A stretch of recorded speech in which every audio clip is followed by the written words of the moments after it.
In industrial confectionery bakeries, we often see that the spraying pattern of the spray system is not optimal.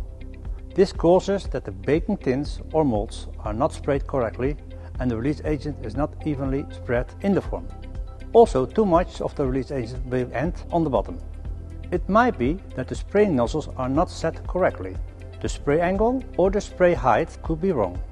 This can lead to overspray, which means that your release agents or oil is not only sprayed in the baking form, but also over it or around it.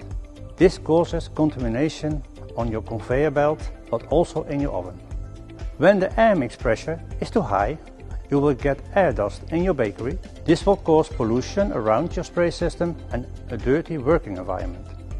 Do you need help to solve your release agent challenges? Or would you like to get advice from our release agent specialist for your situation?